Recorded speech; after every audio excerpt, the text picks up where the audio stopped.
Hi, my name is Joanie'S. Welcome to my channel. Please go to joanieswhitelighthealing.com for more information about me. You'll find out about how I went from therapist to psychic, medium, and healer. I do this professionally. I'd love to work with you, and contact me through my website if you're interested in setting up a session. If you'd like to receive my newsletter that I put out monthly, please also go to my website and sign up. I have not done a video in a little while. I'm still recuperating from COVID, and I'm still grieving the loss of my friend Joe. Very surreal experience, but here I am, and I love doing YouTube videos. So when I have that window period, when I've got the oomph and the vocal cords and the lung capacity, I go for it. So I was thinking about what I could speak about today, and it came to me: mastering the art of spiritual distancing. Some people call it spiritual witnessing. I like to call it spiritual distancing. I've been through a lot in my life, as I'm sure you have as well. I'm not going to play the world's smallest violin because I'm not into who's got the worst story. That's not what this is about. I'm sharing. I've been through quite a lot, and I continue to be going through things. People ask me often, how do you not crack up? How do you not get immersed in deep, uncomfortable feelings, whether it's anger, sadness, both? And I say, well, this is a movie. I do the spiritual distancing thing. So I thought I would put that out here. I have done a video on this, I believe. I've been doing the videos for almost 2 years now, but why not? Now's a great time to be talking about this.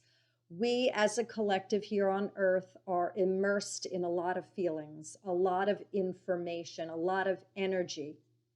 And each soul has the opportunity to perceive it, to manage it, to experience, and to then let it go. Many, however, hold on, and it goes inside and it blocks energetic meridians, and then they get emotionally and or physically sick.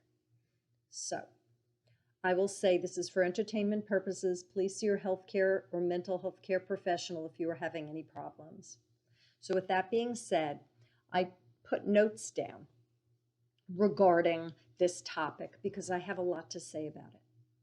Okay. The first thing here is, what is spiritual distancing or witnessing? I believe that it is perceiving your reality from a spiritual standpoint, from a non-physical perspective. So people who would be taking things literally from a physical, third-dimensional point of view would see something as real. So the car got in an accident, and oh my God, and life is terrible, and the car, and this and that, and it's all about the car, and the car crashed, and what am I going to do now? And staying in that physical story.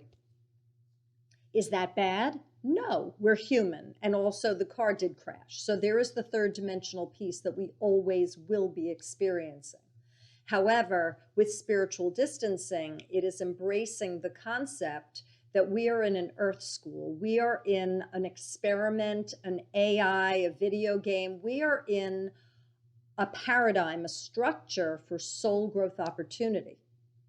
And that we experience something physically, and we also have the ability, while being human and in a physical body, experiencing physical, literal, visual, and visceral things, we also are able to traverse it, go higher, and look at it from a higher spiritual point of view that gives us meaning and allows us the opportunity to learn from the physical experiences. We also can embrace the concept about this earth school. It's a little piece of it too, is that we're all connected. We are all integrally connected as one. We are a unit. So we're all of these souls having our respective experiences, yet we're also interwoven like a tapestry. So it takes a lot for a situation to come to be, actually. So many souls in the higher realms are coordinating events to occur. They occur for our highest good, and everything is divinely ordered. From a physical point of view, it's only coincidence. In spiritual land, as I call it, it's about synchronicities and divine orderedness with a higher reason for all. Going back here. So with spiritual distancing, it is an art, it is a process, it is a pattern, it is a way of experiencing, viewing one's reality. Now, what's the difference between spiritual distancing and walking around with rose-colored glasses, drinking the Kool-Aid, or saying love and light to you, love and light. Don't think of anything negative, just love and light, fairies, unicorn, strawberry shortcake. What is the difference? Spiritual distancing gives one the opportunity to see truth, to see the reality, to face what is, no matter how scary, no matter how discombobulated or confusing. The rose-colored glasses, drinking the Kool-Aid, love and light, avoidance of pain, moves someone away from seeing what is before them and retrieving information for spiritual soul growth opportunity. Rose-colored glasses, Kool-Aid, love and light will minimize and possibly assist the soul in denying what has occurred before them. We come to Earth School to experience pain and discomfort in order to grow. Spiritual distancing allows someone to pull back and view from a protected space without minimizing what's going on or denying it. So when you hear someone say, "Why are you thinking so much?" I got this all the time. Why are you analyzing it so much? Why are you thinking so much?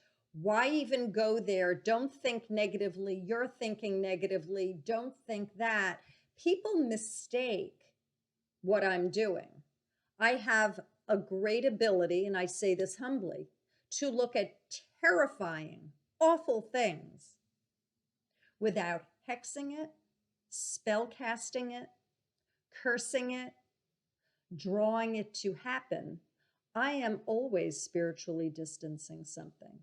If I ask a question about something that sounds negative, I have spiritually distanced, but I also am living in third dimension where I need to ask questions to find out more about the physical manifestation of my reality in order to make sense of it and learn from it and make important decisions about it. Okay, how does one spiritually distance? With what I had shared before, the backbone of this is that we are in a simulation. This is like a movie. Our thoughts create our reality. And if we remove fear and doubt, if we do exorcisms, if we get rid of any entities that might be moving us away from center, if we are planful, we possibly will manifest what is for our highest good and the highest good of all. Embracing the concept that this is a movie, that's what I call it, is very, very helpful.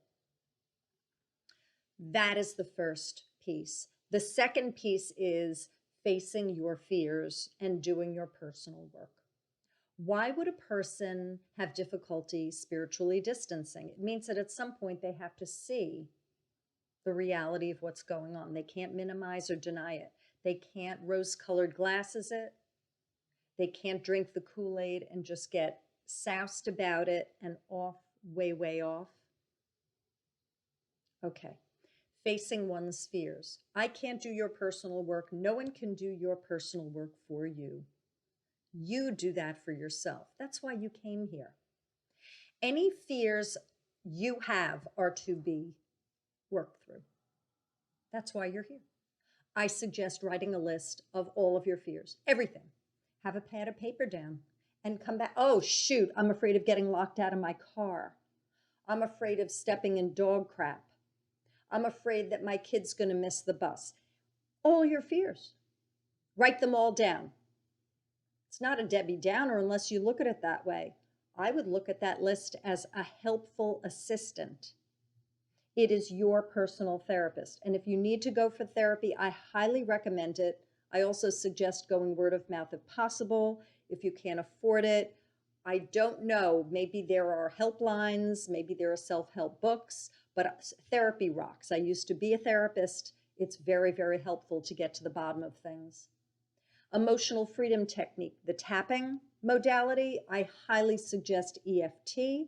That is a way of facing fears without going back to original traumas. You could look up emotional freedom technique or EFT online.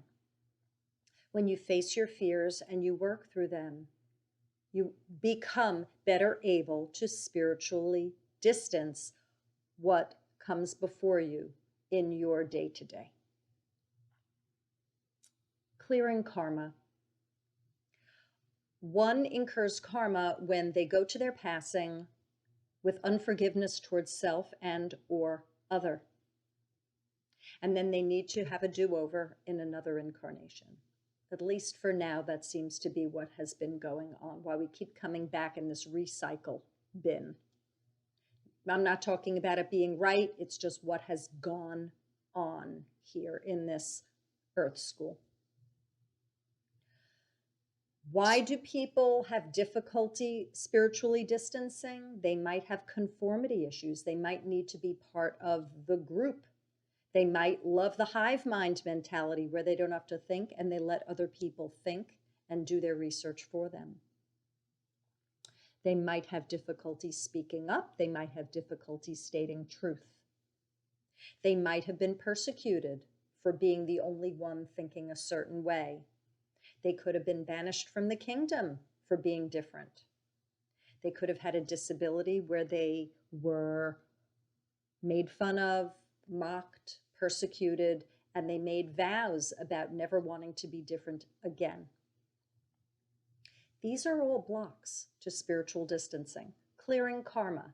You can do this at home whenever you want.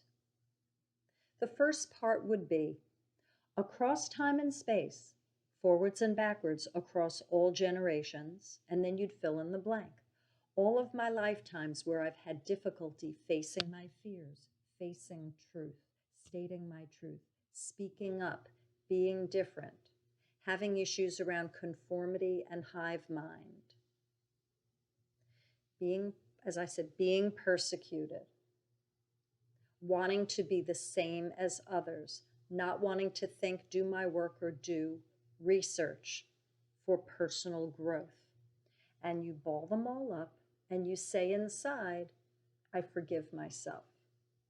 Then you would forgive everyone and everything. Now karma is cleared in that your higher self went all over creation to see where you're incarnated, where there is the karma regarding this issue, the block towards spiritual distancing, and your respective incarnation, higher self said, well, I'm ready to give it up here and here and here. I would never say that 100% you've given it up, maybe, but there might be some lifetimes where you're incarnated where that unforgiveness is still serving you. Okay. And then the last two parts of this exercise, you may add, please all of you forgive me because I had unforgiveness towards you. And the last part, expressing gratitude. Thank God for these life lessons. I use the term God loosely. It could be spirit, source, the oneness, creator. I do not believe God is separate from us. I believe we are all part of the oneness. And then after you do the forgiveness work, I suggest sipping water between now and when you go to sleep after you've done the exercise. You could do this every day. It's like stripping layers, peeling the onion. And you might find that as you go on with this karmic exercise, that it's easier for you to face what is before you and spiritually distance. I'm looking to see what I wrote. Ah, here's one. Allowing yourself not to know and be in the gray area. Some people have difficulty spiritually distancing because they have to know. They have to know. So that's very third dimensional. It's very physical. I have to know now. Well, who said? What happens if there's a process and things have to unfold? What happens if you're meant to be in the gray area and master not knowing?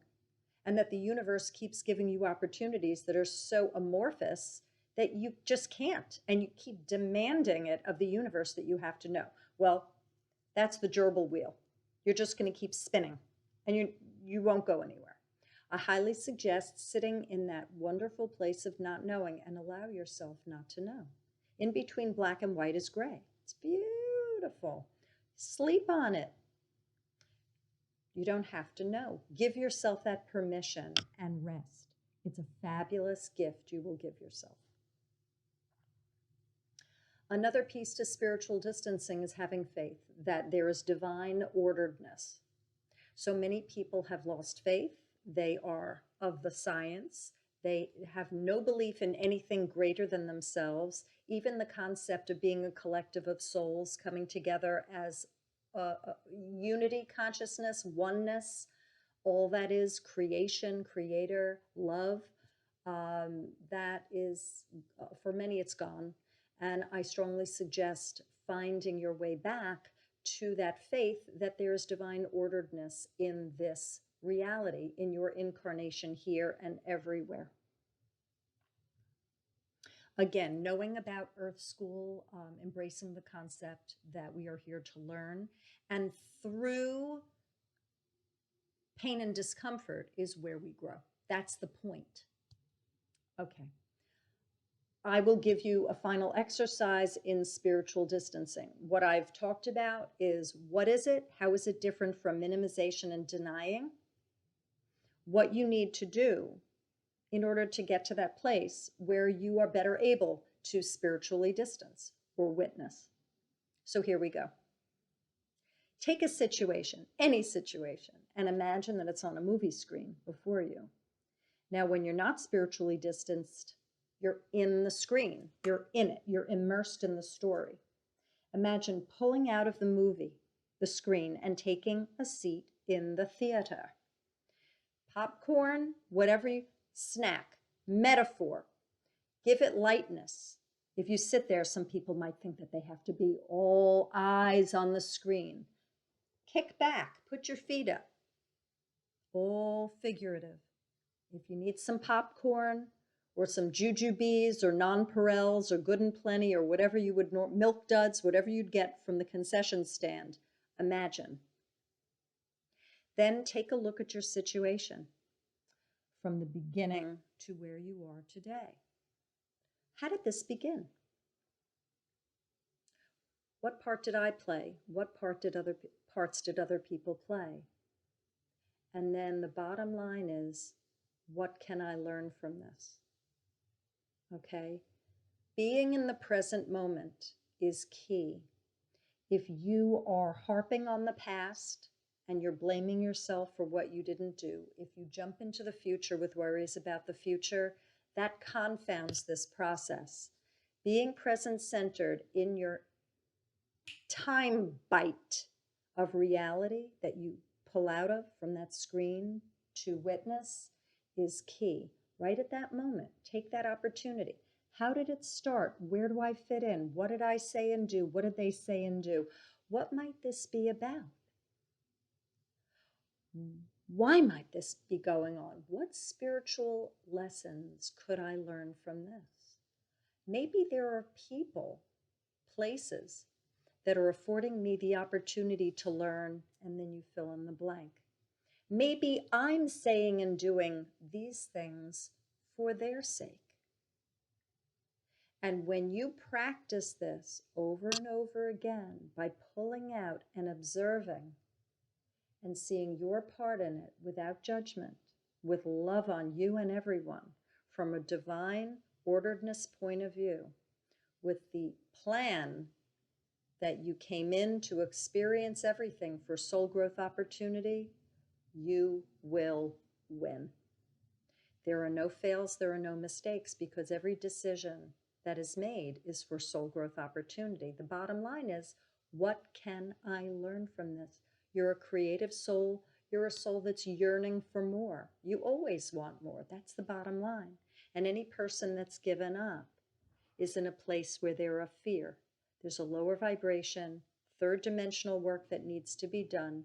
Maybe karma needs to be cleared around it. You could do the forgiveness work for yourself and everyone and everything across time and space, forwards and backwards, regarding the rut you're in, and keep working through that, clearing karma there, and working on your personal stuff in order to get to the place where you are ready to see reality. When one spiritually distances, they don't experience that feeling of overwhelmment the way another might. Here also, I must add, spiritual distancing does not mean you don't feel your feelings. Remember, you're straddling dimensions. We are human. We are a spirit in a human body in a dense physical reality, affording ourselves spiritual growth opportunities. Feel, feel, feel. It's wonderful. If you overfeel, you're going to start harming your mental, physical, emotional, spiritual body. Feel it and then release. Accept what is, have gratitude, and ask those key questions. So with that being said, I hope that this assisted, and I look forward to making more videos for y'all. Take care. Bye.